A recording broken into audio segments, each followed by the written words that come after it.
Please help me to reach 1,000 subscribers.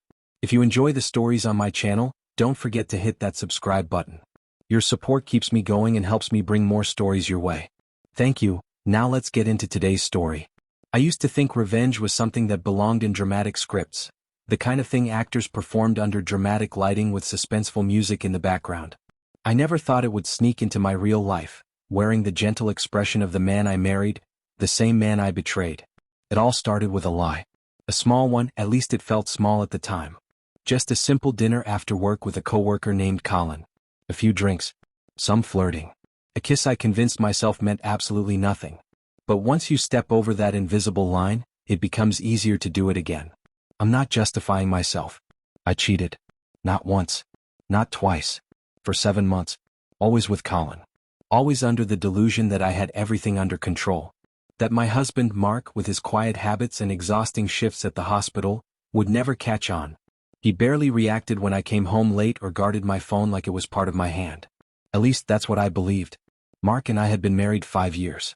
We met back in college. He was studying nursing and I was chasing a business degree.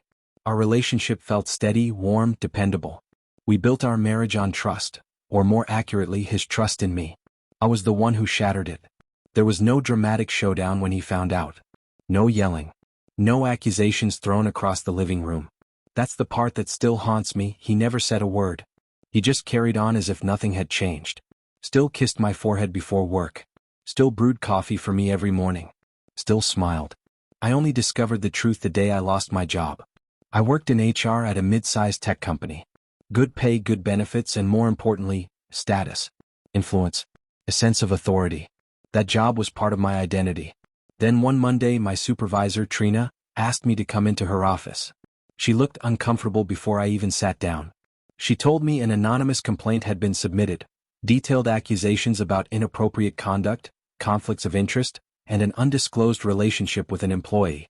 My affair with Colin, written out in cold, precise detail. Dates, times, screenshots. I could barely breathe.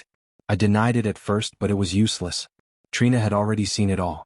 I was escorted out of the building with a cardboard box and a final paycheck that might as well have been a slap. Colin didn't answer a single call. He didn't even warn me. Later, I learned he'd been promoted.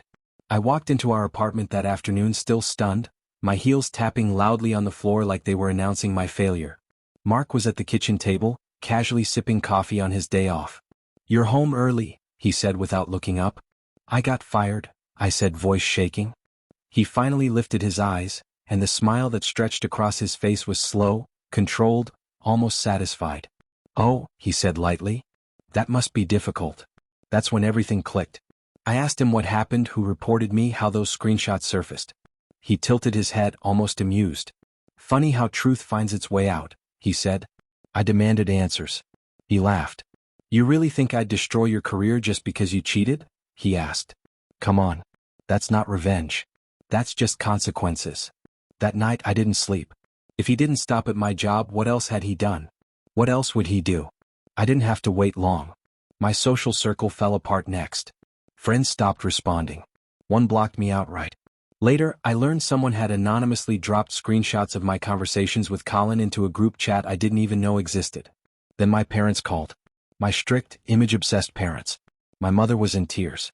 Someone had mailed them an envelope, no name, no return address, filled with summaries of my affair, screenshots, and a note that said, "This is the daughter you're so proud of." Humiliation doesn't even begin to cover it. All the while, Mark remained eerily calm. He didn't argue. He didn't insult me. He just watched everything crumble. I begged him to talk, to forgive me, to let us fix it. I promised therapy. I cried until my voice gave out. He simply smiled, a cold, distant smile that said he'd already emotionally checked out. Then came the final strike.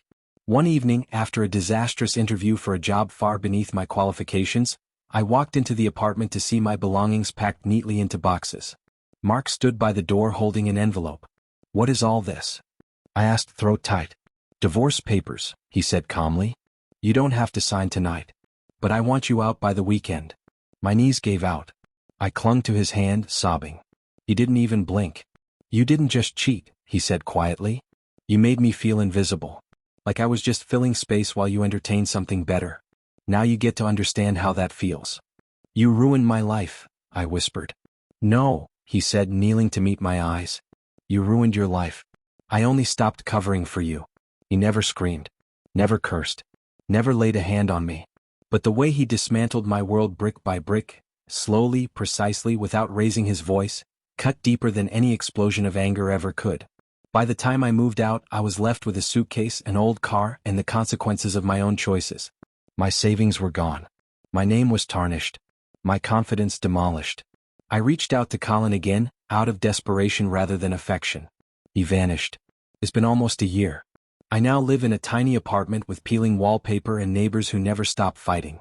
I juggle 2 low-pay jobs. Nobody here knows who I used to be, and maybe that's for the best. I still think about Mark. Sometimes I imagine apologizing.